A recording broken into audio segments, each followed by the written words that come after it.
पूज्य स्वामी जी और विद्वत मंडल के चरणों में कोटान कोट दंडवत प्रणाम करते हुए और समस्त सुंदर साथ के चरणों में प्रणाम करते हुए आज सुंदर साथ आपके चरणों में ये ग्रंथ ज्ञान मंथन के रूप में अर्पण कर रहे हैं श्री प्राणनाथ ज्ञानपीठ सरसावा की ओर से।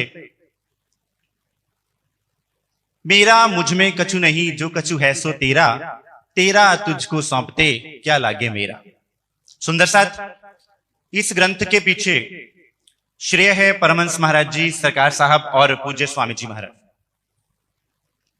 उन्हीं की प्रेरणा से इस जागने की जो ये ज्योति जल रही है उसको हम सुंदर साथ अपने हृदय में अनुभव कर पा रहे हैं और उसी की लौ से इस अंधकार में हम जागने के इस पथ पर चल पा रहे हैं।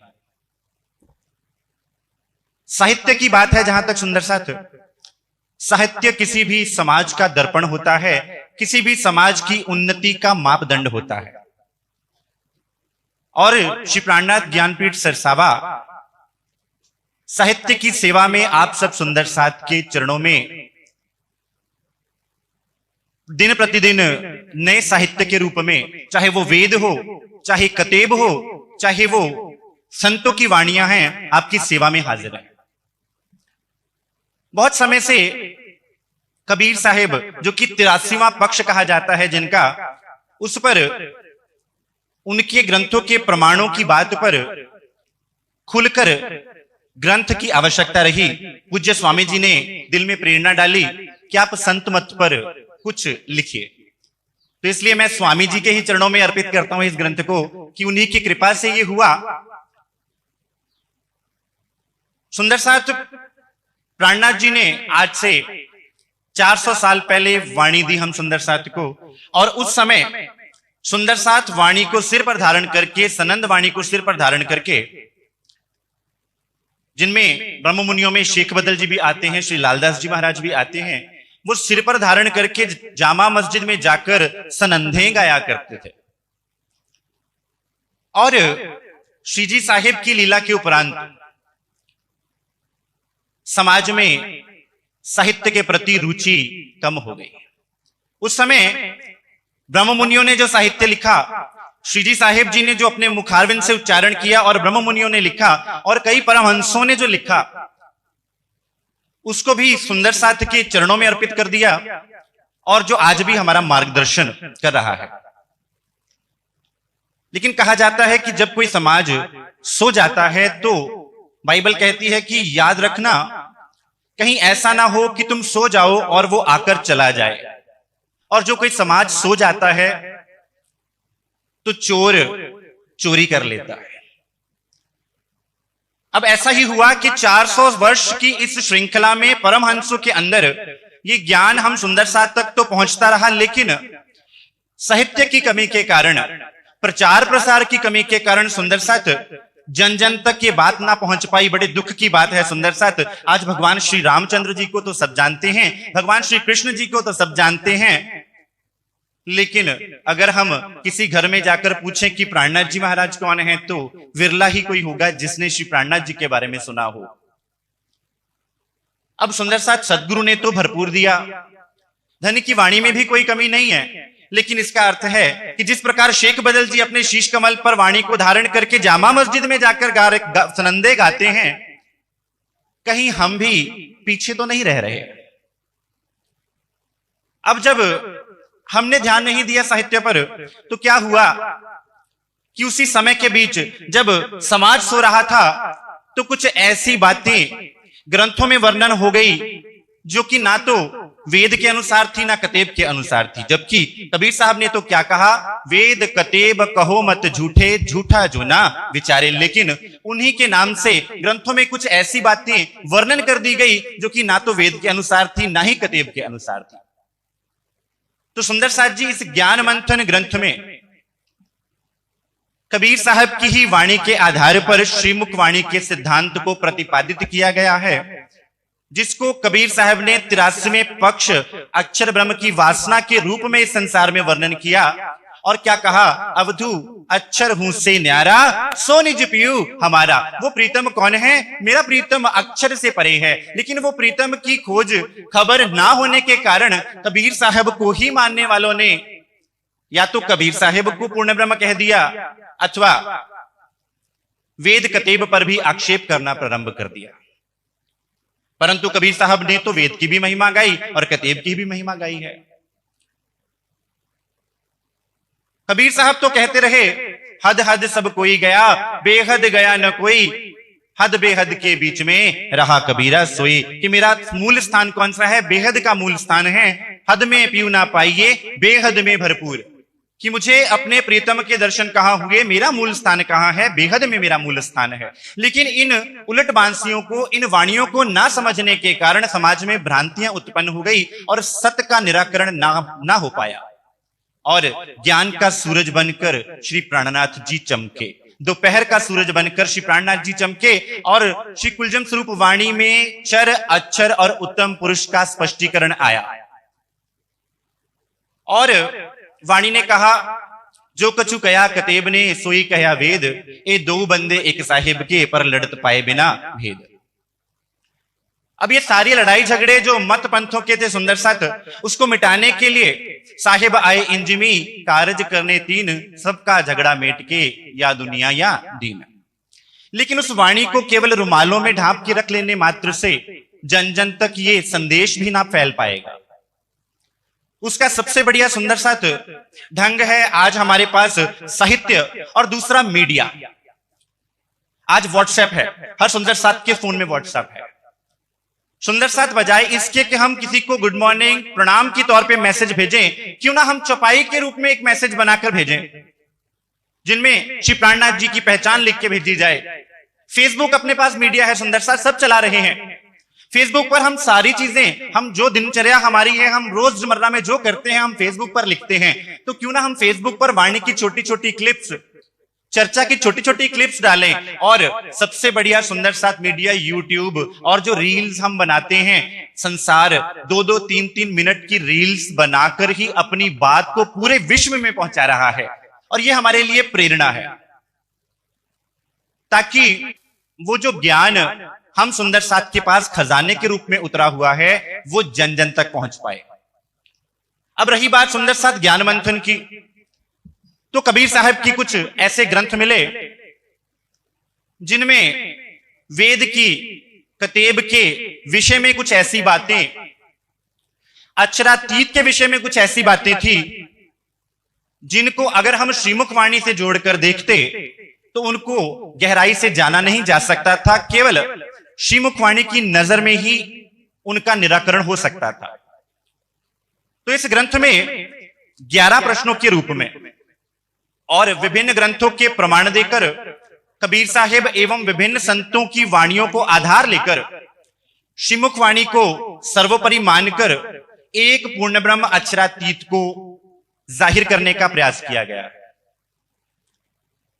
बात यह है सुंदर साथ, क्या जब अपने सबके हाथ में मोबाइल है, सबके हाथ में शक्ति है, और बहुत सुंदर साथ ये कहते हैं कि श्री जी के समय पे तो परिस्थितियां बड़ी अलग थी, आज तो परिस्थितियां बड़ी प्रतिकूल हैं, कोई सुनने को तैयार नहीं है। सुंदर साथ, आज की परिस्थितियां जितनी सरल हैं, सहज हैं, शायद ही कभी इतनी सहज और सरल परिस्थितियां हैं कि आज यहां का कार्यक्रम भी बहुत से सुंदर साथ घरों में बैठकर सुन रहे हैं, देख पा रहे हैं। तो उसी उपलक्ष्य में सुंदर साथ ये ग्रंथ आपके चरणों में समर्पित है, जिसमें कबीर साहिब की वाणी को कि किस प्रकार उन्होंने चर अक्षर का वर्णन करते हुए उत्तम पुरुष की बात की और उत्तम पुरुष के आने की भविष्यवाणियां भी दी, जिसको केवल उत्तम पुरुष पारब्रह्म के लिए ही प्रयोग किया जा सकता है, अन्य किसी भी व्यक्ति के लिए नहीं। कबीर साहब क्या कहते हैं, जब संसार साकार और निराकार की बात करता है तो कबीर साहब क्या कहते हैं, ढूंढत ढूंढत ढूंढिया भया सो गुना गुन, ढूंढत ढूंढत ना मिला तो हरि कया बेचून। बेचूने जग चूनिया साईं नूर नीनार, आखिर केरे बखत में किसका करो दीदार। कि अगर तुम कहते हो कि परमात्मा साकार है तो उसका लय हो जाना इस संसार में 5 तत्व 3 गुण के आधार पर सिद्ध होता है, और अगर तुम कहो कि वो निराकार है, फिर तुम आखिरत में, वक्त आखिरत में परमात्मा के दर्शन होने की बात कैसे कहते हो। इसका अर्थ है उसका कोई ना कोई स्वरूप तो है। अब कबीर साहब की ही वाणी में वो स्वरूप, संतों की वाणी में वो स्वरूप कहीं कहीं सुंदर साथ निशानियों में, जिस प्रकार वाणी कहती है हुक्मे वेद कतेब में लाखों लिखे निशान लिखा हुआ है। संत चरणदास जी हुए हैं राजस्थान में, उन्होंने तो 64 थंब चबूतरा तक का वर्णन तक कर दिया, युगल स्वरूप का वर्णन तक कर दिया, अखंड ब्रज अखंड रास तक का वर्णन कर दिया। और उसका अर्थ करने वाले कहते हैं कि ये ब्रज और ये रास वो नहीं है जो यहां के अखंड वृंदावन जिसको कहा जाता है, ये वो अखंड वृंदावन नहीं है, ये कोई अन्य है। और इसके साथ ही कुछ ऐसी भ्रांतियां भी, जिसमें कुछ ने तो प्राणनाथ जी को ही कबीरपंथी सिद्ध करने का प्रयास कर दिया। कुछ एक ग्रंथों में तो ये तक वर्णन आ गया कि प्राणनाथ जी भी कबीर पंथ के आचार्य हैं। ये हुआ क्यों सुंदर साथ? क्योंकि हम सुंदर साथ ने ना तो साहित्य की तरफ कभी ध्यान दिया था और ना ही साहित्य को जन जन तक पहुंचाने की हमें जरूरत महसूस हुई सुंदर साथ। और अगर वो साहित्य छोटी छोटी बुकलेट्स की फॉर्म में ही सुंदर साथ फ्री में बांटा जा सकता है, ये साहित्य फेसबुक पर हम देखते हैं अन्य मतों में, आप राधा स्वामी मत में चले जाइए, आप कबीर पंथियों में चले जाइए, वे क्या करते हैं, साहित्य को छोटी छोटी बुकलेट्स की फॉर्म में फेसबुक पे फ्री में दे रहे हैं और सबके कांटेक्ट में सुंदर साथ ग्रुप्स में जाकर अपनी बात का प्रचार कर रहे हैं। तो फिर सुंदर साथ कमी कहां रही? कमी अपनी तरफ से भी है सुंदर साथ कि हम प्राणनाथ जी की वाणी को, उनके सिद्धांत को, उनकी फिलॉसफी को संसार को दे ही नहीं पा रहे और फिर हम दोष निकालते हैं कि संसार प्राणनाथ जी को पहचानता क्यों नहीं। मैं तो यूं कहूंगा कि हमारे घर में पोषक मात्रा में भोजन उपलब्ध है और हम जरूरत से ज्यादा खा पी भी रहे हैं, लेकिन हमारा पड़ोसी भूखा सो रहा है और उस तड़पते हुए तक भी हम भोजन नहीं पहुंचा पा रहे। हमारे पास राज्य महाराज ने इतना धन दिया, लेकिन ये संसार तड़प रहा है, तरस रहा है इस शीतल ज्ञान के लिए, प्रेम के लिए, लेकिन हम संसार तक वो ज्ञान और वो प्रेम का स्रोत नहीं पहुंचा पा रहे। तो ये ग्रंथ एक छोटा सा प्रयास है सुंदर साथ, ताकि जो सुंदर साथ जागने के लिए निकले, जो संतों की वाणियों से प्रमाण चाहें, जो विभिन्न मतों में जावे, जो विभिन्न मत के आचार्यों से, विभिन्न मत के मानने वालों से जब आप वार्तालाप करें तो आपके पास ऐसे प्रमाण हो। क्यों? क्योंकि जिस भी मत में आप जावेंगे वे मत अपने आप को श्रेष्ठ अवश्य कहेगा। सो तेता ही बोल लिया जो गया जहां लो चल, अपनी अपनी जुबान से बयां करी मंजिल। आपके पास ऐसे प्रमाण होने चाहिए सुंदर साथ, ऐसे सटीक प्रमाण होने चाहिए कि आप जब वो प्रमाण उनके समक्ष रखें तो उनको उससे सत्य सिद्ध हो जाए। अभी कुछ दिनों पहले की बात है सुंदर साथ, दिल्ली में ही कबीर पंथ के कुछ मानने वालों से एक वार्तालाप हुई, जिसमें इसी ग्रंथ के आधार पर उनसे वार्तालाप की गई और हमने उनके चरणों में झुककर, जो हमें श्री जी ने सिखाया, प्रेम से ही जो ज्ञान और सत्य की बात है वो करी।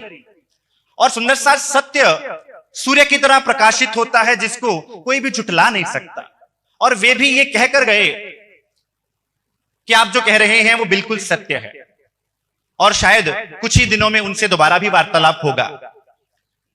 लेकिन सुंदर साथ हमारे अंदर वो जो ज्ञान की ज्योति है, वो जो दर्द है सुंदर साथ जी जागने का, स्वामी जी की चर्चा हम सुंदर साथ सुन रहे हैं, वो हम सुंदर साथ को बार बार प्रेरणा दे रहे हैं, सुंदर साथ चितवनी के प्रति, जागनी के प्रति वो दर्द ले आइए।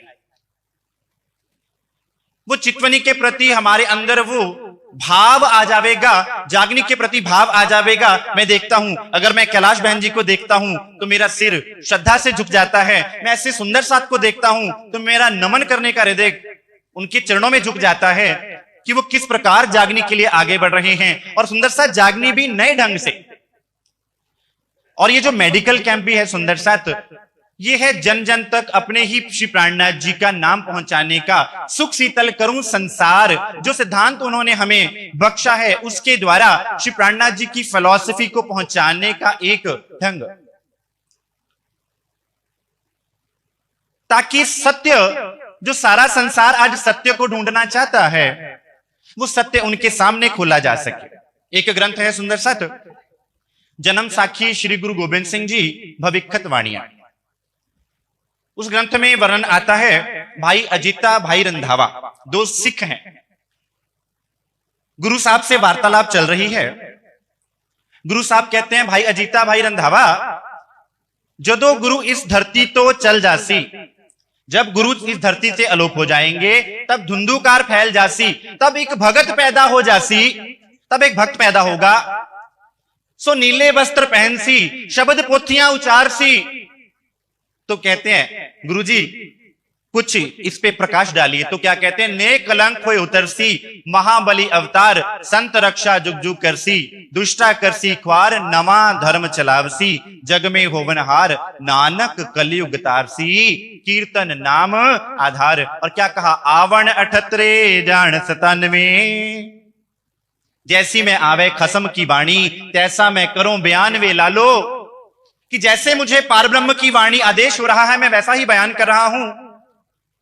और उस पारब्रह्म के आने की भविष्यवाणियां सब ग्रंथों में प्रचुर मात्रा में सुंदर साथ, और संतों की वाणियां तो सुंदर साथ भरी पड़ी हैं। मैं खुद आश्चर्यचकित हो जाता हूं सुंदर साथ। संत दादू साहब की वाणी, संत दरिया साहब की वाणी, संत दरिया की वाणी, संत मीरा की वाणी, संत बाबा फरीद जी की वाणी भरी पड़ी है प्रमाणों से, जिसमें पारब्रह्म के एक होने की और अपनी आत्माओं के संग इस संसार में पधारने की भविष्यवाणियां हैं, और उनकी लीला की इस संसार में भविष्यवाणियों की बातें वर्णन है। एक ग्रंथ है कबीर शब्दावली, जिसका जिक्र इस ग्रंथ में है।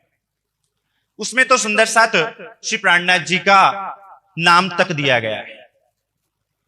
भविष्यवाणी के रूप में महाराजा छत्रसाल जी का नाम तक लिखा हुआ है।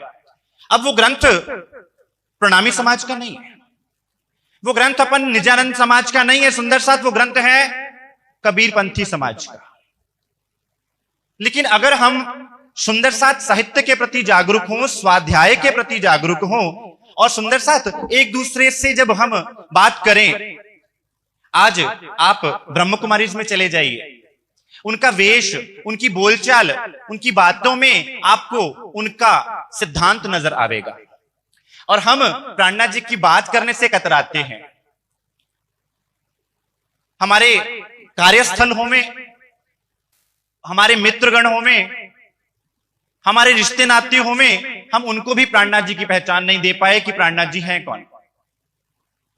तो सुंदर साथ जब सब कुछ अपने पास उपलब्ध है, तो क्यों ना एक प्रण करे। आज इतना सुंदर अवसर हम सुंदर साथ के पास है कि अपन सब एकत्रित हैं, स्वामी जी के चरणों में सुन भी रहे हैं, अंदर पीड़ा भी हो रही है, दर्द भी आ रहा है कि हम कुछ करें, हम सेवा में आगे आवें। लेकिन जैसे ही घर पर पहुंचते हैं सुंदर साथ सब भूल जाते हैं। लेकिन सुंदर साथ अगर 1 घंटा भी हर सुंदर साथ अपना निकाले जागनी सेवा के लिए, चितवन के लिए, तो सुंदर साथ वो दिन दूर नहीं है कि हम प्राणनाथ जी के नाम को घर घर में पहुंचा पाएंगे। और उसके लिए ऐसा नहीं है कि कोई व्यक्ति विशेष के लिए, सुंदर साथ सबके लिए। स्वामी जी सुबह ही कह रहे थे, युवाओं के सिर पर आज का युवा किस तरफ बढ़ रहा है सुंदर साथ। युवा ने पूरे समाज के भार को अपने कंधों पर उठाना है। और अगर युवा पीढ़ी आगे आवे, स्वामी जी हमेशा ये कहते हैं, युवा पीढ़ी आगे आनी चाहिए, युवा पीढ़ी आगे आनी चाहिए। और उनका भरसक प्रयास रहा कि वो युवा पीढ़ी को आगे रखें, युवा पीढ़ी को इस मंच से आप सुंदर साथ के चरणों में लावें। तो सुंदर साथ, हम एक एक सुंदर साथ का ये फर्ज बनता है कि उनकी ये कसनी, उनका ये भाव, उनका ये जो दिल का प्रेम है, जो दर्द है सदगुरु महाराज जी के दिल का, हम सुंदर साथ इस पर अपने पुष्प अर्पण करते हुए सुंदर साथ 1 घंटा चाहे दिन का, सुंदर साथ हम अपने शहरों की दीवारों को क्यों ना तोड़ दें। दिल्ली, पंजाब, फाजिलका, जलंधर, कपूरथला, अब वो जलंधर कपूरथला अलग अलग क्यों रहे सुंदर साथ। अब वो फाजिलका कपूरथला अलग अलग क्यों रहे। जब भी कोई कार्यक्रम हो तो सुंदर साथ फाजिलका में कार्यक्रम है तो पूरा पंजाब वहां पर एकत्रित होना चाहिए। स्वामी जी के पहुंचने से पहले हम सब सुंदर साथ वहां पर घर घर में दरवाजा खटखटाकर सुंदर साथ ये फरमान दे दें कि प्राणनाथ जी आए हुए हैं, ताकि जब स्वामी जी वहां पर बोले तो सुंदर साथ प्राणनाथ जी की पहचान किसी के कानों में पहुंच सके। ये ग्रंथ भी उसी श्रृंखला की, उसी कड़ी में एक छोटा सा प्रयास है सुंदर साथ, जिसमें उन संशयों का निवारण करने का प्रयास किया गया है कि जब आप कबीर पंथ के किसी व्यक्ति से, आचार्यों से बैठेंगे तो कबीर पंथ के ही वाणी के आधार पर आप उनको बता पाएंगे कि प्राणनाथ जी हैं कौन और वो उत्तम पुरुष पारब्रह्म है कौन, जिनके विषय में ग्रंथों में वर्णन तो है लेकिन कोई जान नहीं पाया। कोई कबीर जी को ही पूर्ण ब्रह्म कहने लग गया, तो उसका जवाब किस प्रकार देना है उसे ग्रंथ में प्रमाणों के साथ देने का प्रयास किया गया है, ताकि आप सुंदर साथ को, जागनी करने वाले सुंदर साथ को ऐसे प्रमाण एक स्थान पर उपलब्ध हो जाए। तो सुंदर साथ, इसी अर्जी के साथ मैं अपने शब्दों को विराम दूंगा और आप सब सुंदर साथ के चरण पकड़ के एक अर्जी करूंगा। सुंदर साथ, मात्र 1 घंटा भी अगर सुंदर साथ मीडिया के द्वारा भी, सुंदर साथ फेसबुक के द्वारा भी, साहित्य सेवा के द्वारा भी स्वामी जी से अर्जी करी, तो स्वामी जी ने क्या कहा कि मेरा आशीर्वाद, मेरा वरद हस्त हमेशा तुम्हारे साथ है, तुम चलो। तो सुंदर साथ, जब सदगुरु हमारे साथ हैं तो फिर हमें चिंता करने की काहे की आवश्यकता है। तो क्यों ना सुंदर साथ अब सदगुरु जी के आशीर्वाद को लेकर हम सुंदर साथ अपने दिन का 1 घंटा श्री प्राणनाथ जी के नाम को संसार को बताने में ही लगा दें। सुंदर साथ, तो मुझे ऐसा लगता है कि अपने दिल में वो सुकून, वो शांति, वो प्रेम, वो रस अनुभव होवेगा कि हम सतगुरु के इस महायज्ञ में कुछ आहुति दे पाए हैं। तो सुंदर साथ, आप सब सुंदर साथ के चरणों में अर्जी है, 1 घंटा चाहे मीडिया के तौर पर वो प्रणाम लिखने की बजाय सुंदर साथ चौपाई लिख दीजिए, कोई ऐसा मैसेज लिख दीजिए, कोई फोटो डालने की बजाय सुंदर साथ ऐसी कोई कोटेशन लिख दीजिए वाणी में से, जिसको पढ़कर किसी को प्रेरणा मिल जाए और नीचे शीर्षक दे दीजिए श्री प्राणनाथ जी वाणी पर आधारित। फेसबुक पर अपने साहित्य का वितरण कर दीजिए सुंदर साथ, यूट्यूब पर छोटी छोटी वीडियोस बनाकर, छोटी छोटी क्लिप्स बनाकर, ताकि जब भी कोई खोले तो उसके सामने श्री प्राणनाथ जी का नाम गूंजे। तो इसी अर्जी के साथ सुंदर साथ अपने शब्दों को विराम दूंगा और आप सब सुंदर साथ के चरणों में कोटान कोट प्रणाम, पूज्य स्वामी जी के चरणों में और मंचासीन विद्वत मंडल के चरणों में मैं प्रणाम करता हूं। बोलिए श्री प्राणनाथ प्यारे की जय, श्री सद्गुरु महाराज की जय।